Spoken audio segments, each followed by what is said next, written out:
Hey guys, it's Tasha, mom turned minimalist. And I'm Harpo. And today we wanted to give you some quick tips about reducing visual clutter. Today is actually our very first episode of Yummy!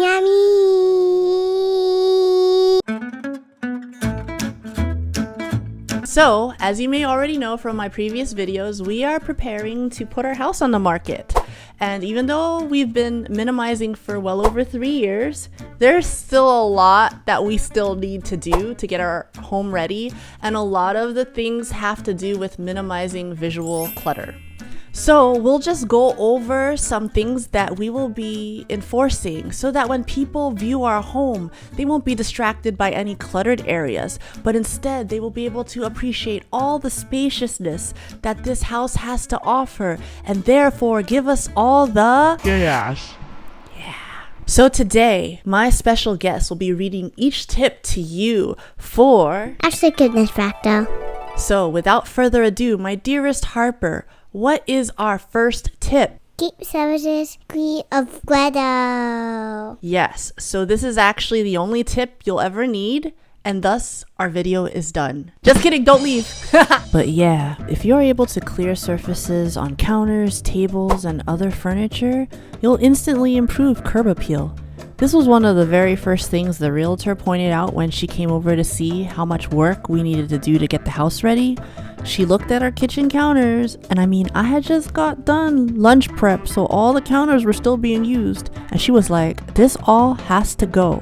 And I was like, okay, because usually we end the day with clear counters anyway. But she looked at me kind of shocked because I didn't protest more. I didn't freak out though because I'm already used to clear counters, so at least I had that going for me. It wasn't until I showed her my sanctuary, my minimalist bedroom, that she realized I knew what was required to get this house sold. At any rate, all the following tips kind of help to reinforce the first tip, so my dearest daughter, please read tip number 2. You with papers immediately. Yes, so at least for us, if we don't deal with papers immediately, it's one of the first things to pile up on all our surfaces. The main paper culprit pre-minimalism was mail.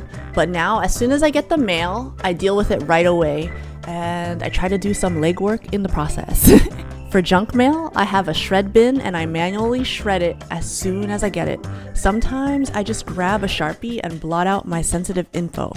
Bills and other actionable paperwork, I put it into a designated bin and attend to it in a timely manner. You can also try to get your bills automatically debited or at least delivered electronically. Better yet, don't have so many bills. Here, let me close your ears for this one. Kids artwork, display it for a few days if you need to, and then take a photo and recycle or discard. By the way, this video is a part of a playlist called List from MinimaLISTS, where me and my awesome YouTube buddies have prepared different lists for your viewing pleasure. The link will be in the description and also at the end of this video, so make sure that you put it on your to watch list. Next tip. Everything should have a home in your home. So hide everything in the closets. Just kidding. All of the things should be able to have a place so that no matter the family member, it will be able to be returned because everyone will know where everything is. In our house, we have a shoe cabinet for each child as well as a landing area for coats, book bags, lunch boxes, etc. Everything has a place so it doesn't get left on the floor or on surfaces. Although with little kids, this still might happen, but it's okay. If you can put something away in a minute or less, Just do it. the game changed significantly when I decided to just put stuff away right away. I used to think of it as a hassle, but now I think of it as getting exercise. Even just for chores or tasks in general, I just get up and do it rather than putting it off. If there's 2 dishes in the sink, I'll do it real quick.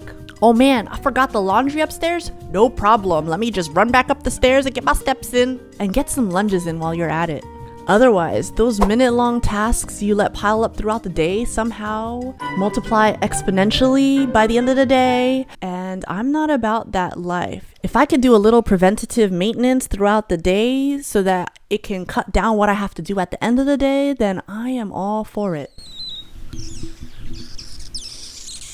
If you appreciate the amount of legwork I've put into this video, don't forget to hit that like button. So Harper, is that all that we've got for today? Yep. All right, well that concludes our very first episode of Mommy and Me, and we hope it was helpful. And if you want to see any more lists about all things minimalist, please check out the other videos in this playlist. So I'm Tasha. And I'm Harper. And that's all we've got for today. Take care. See you next time.